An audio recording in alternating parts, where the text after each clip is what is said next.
오늘 우리가 읽은 본문 하박국입니다. 하박국은 우리말이니까 좀 어감이 사람 이름 같지 않지만 아무리 봐도 사람 이름 같지 않죠. 근데 하박국 선지자의 개인 이름입니다. 이 하박국은 하나님과 이 티키타카가 되게 잘 맞았던 인물입니다. 주고받고가 잘 되었어요.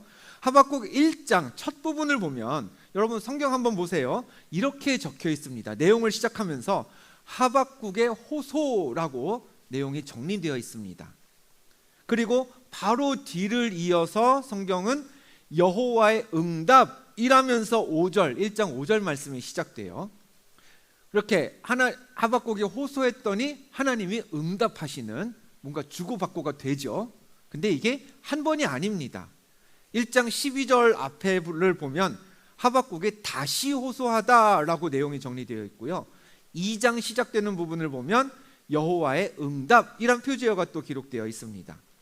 이처럼 하박국이 하나님께 호소하고 기도하면 하나님은 거기에 그때그때 바로바로 응답하셨어요. 되게 부럽죠.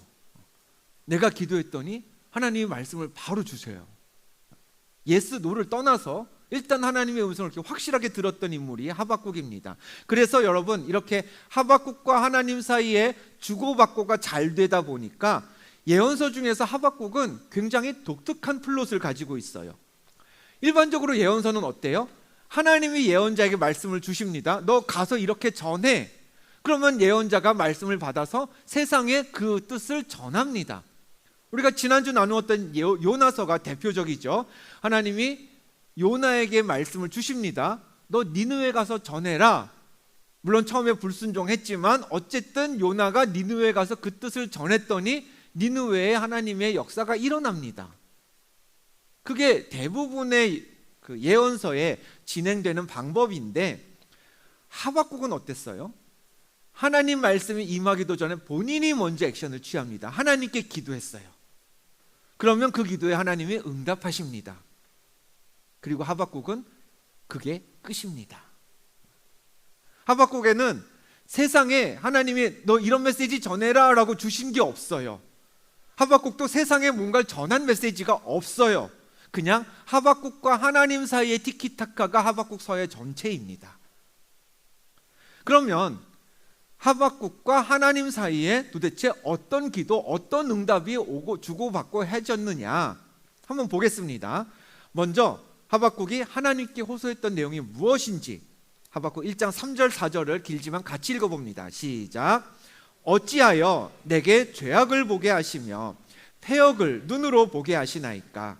율법이 해이하고 정의가 전혀 시행되지 못하오니 이는 악인이 의인을 애워쌌으므로 정의가 굳게 행하여짐이니이다. 하박국이 보기에 세상에는 죄악이 넘쳐났습니다. 하나님이 살아계시면 세상에 이런 악이 존재해서는 안 되는데 근데 하나님의 말씀, 율법과 정의가 힘을 잃어가요. 반대로 악인은 하나님의 뜻과 선한 사람들을 이겨요. 그런 현실이 여기저기에서 막 비일비재했습니다. 그래서 하나님에게 답답함을 토로했던 하박국에게 하나님은 이렇게 응답하셨습니다. 하박국 1장 5절이죠. 여호와께서 이르시되 너희의 생전에 내가 한 가지 일을 행할 것이라. 하나님이 이제 뭔가 일을 하신답니다. 하박국이 답답하게 여길 만큼 지금 잘못 돌아가고 있는 이스라엘을 더는 그냥 보고 계시지 않겠다는 겁니다. 그럼 하나님이 하시겠다는 그 일이 무엇이냐? 하박국 1장 6절과 10절에 이렇게 기록되어 있어요.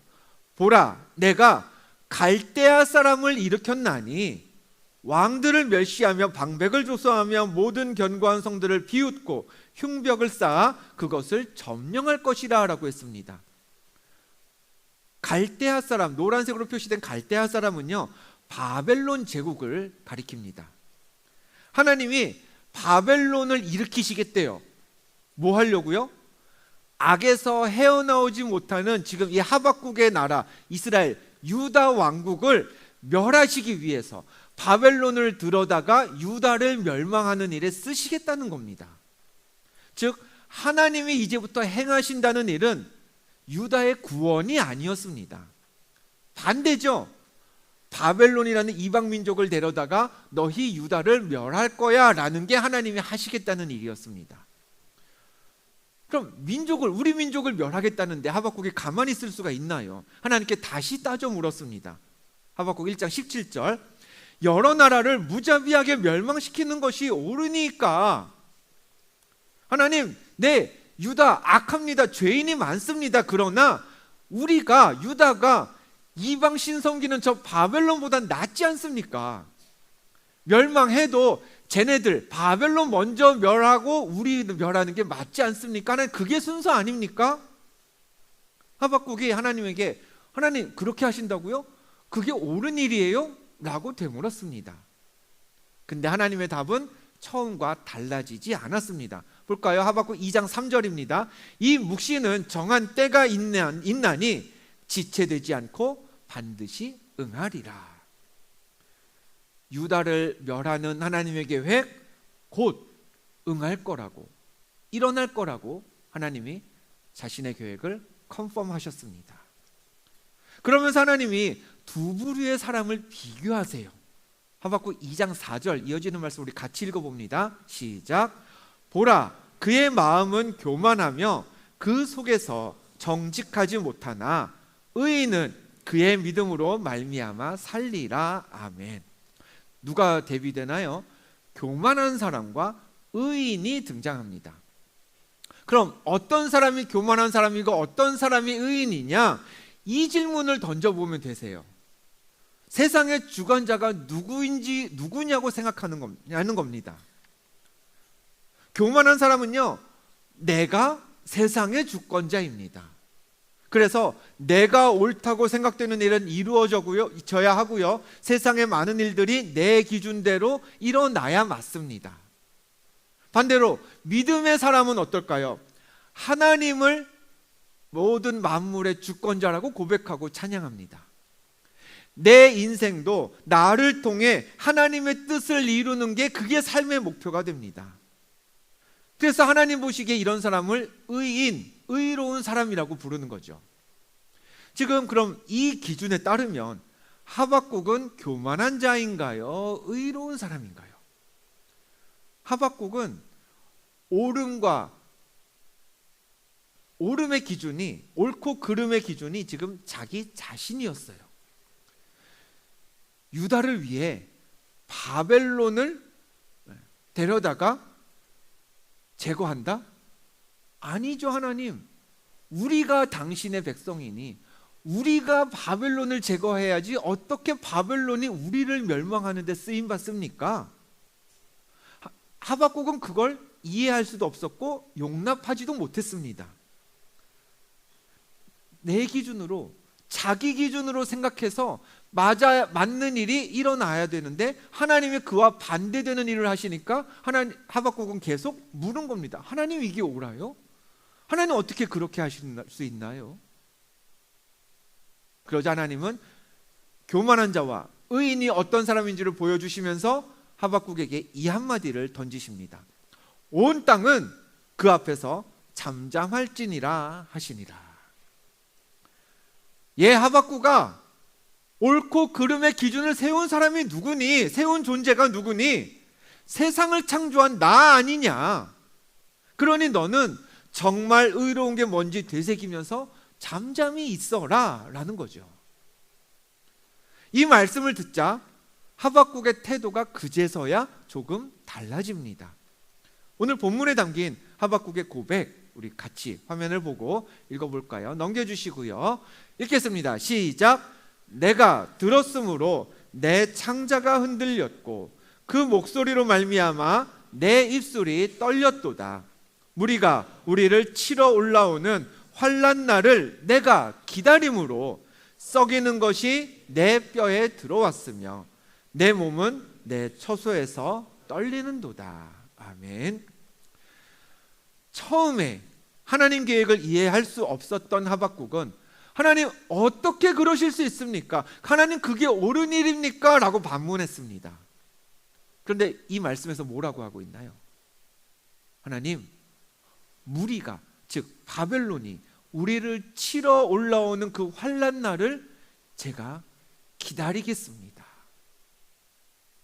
하나님의 계획, 바벨론을 통해서 유다를 멸하신다는 그 계획을 자기가 수용하겠다는 거죠. 하나님의 뜻이 내 민족, 내 나라의 멸망이라는 사실을 알면서도 그 계획을 받아들이는 건 쉽지 않은 일이었을 겁니다.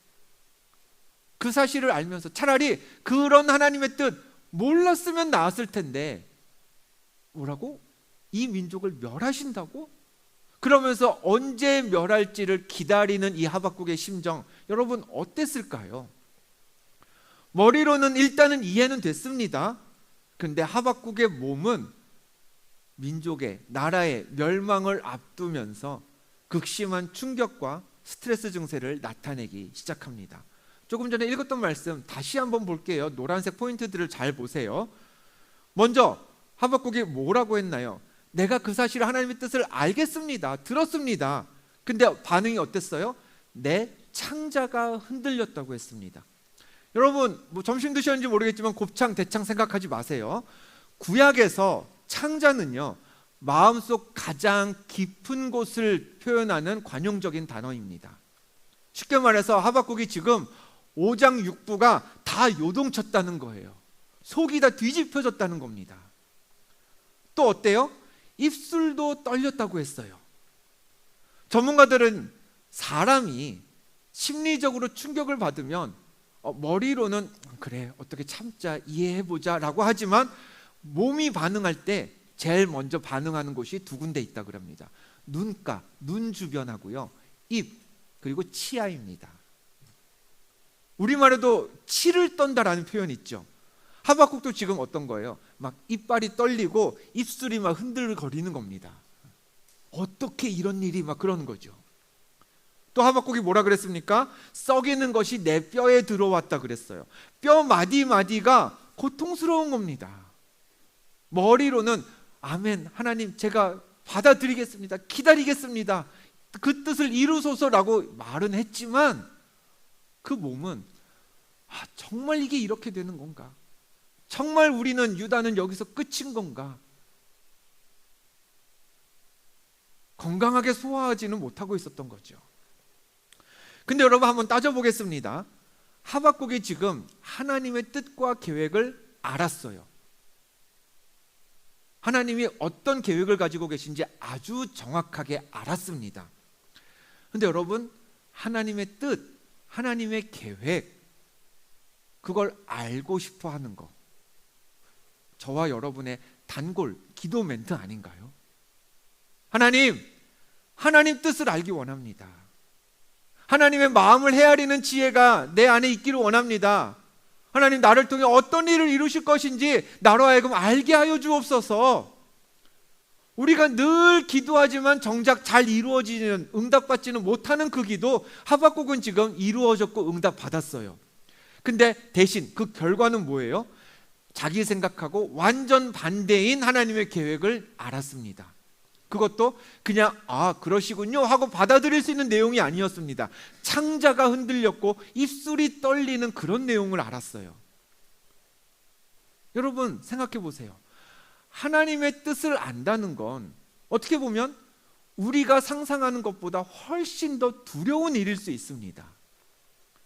아까도 말씀드렸지만 차라리 그 뜻 모르고 사는 게 나을 수도 있어요. 하박국은 하나님의 뜻을 알았는데 내 민족, 내 나라가 망하는 게 그게 하나님의 뜻과 계획인 걸 알고서 어쩔 수 없이 이 말 환난의 날만 기다리는 처지가 되었습니다. 이제 D-3일, D-2일, 내일이구나, 이제 끝이구나, 이런 심정으로 사는 거예요. 그런 상황에서 하박국이 무슨 기도를, 무슨 고백을 하나님께 할 수 있었을까요?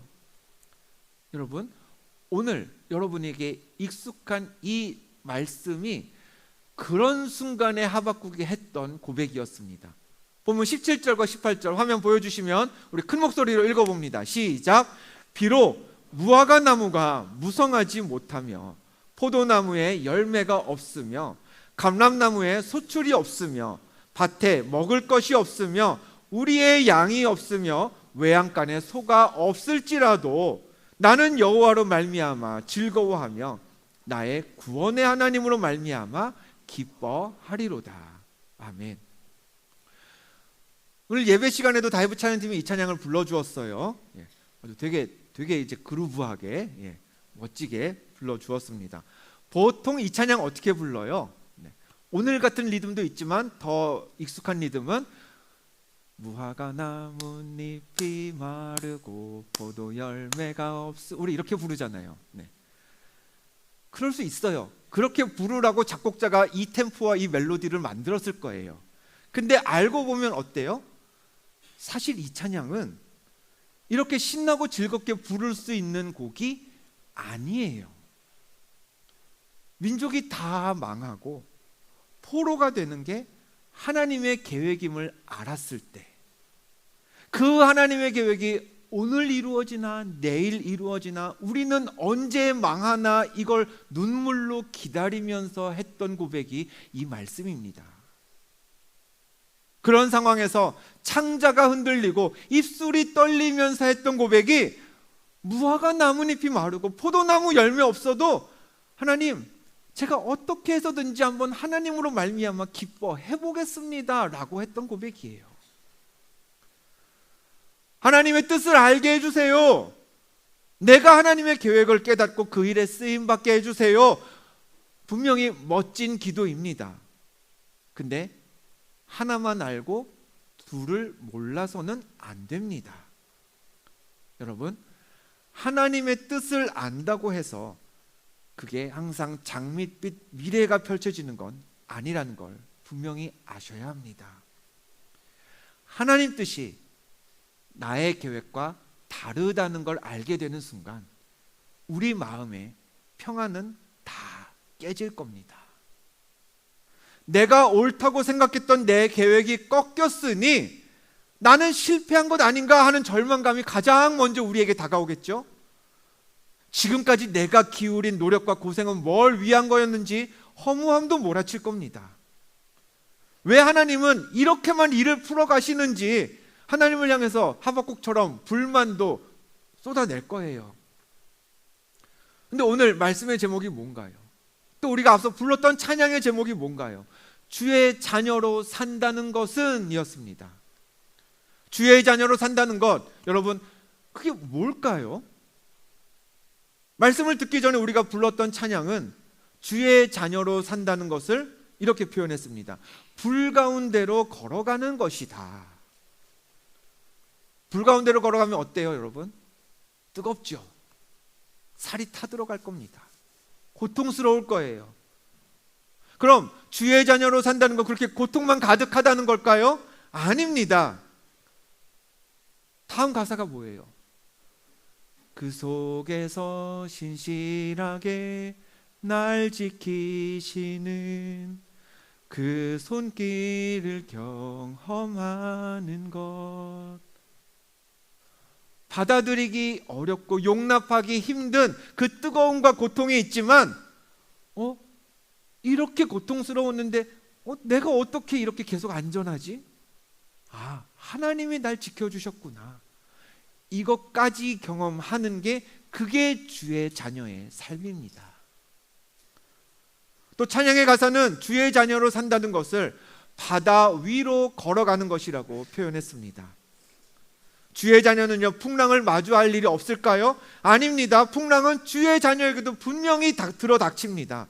그러나 폭풍 속에서 내게 다가오시는 예수 그리스도를 잠잠히 바라보는 것, 바라보다가 그분이 명하시면 베드로처럼 물 위를 걸어서라도 구주와 함께 머무는 것, 그게 주의 자녀의 삶입니다.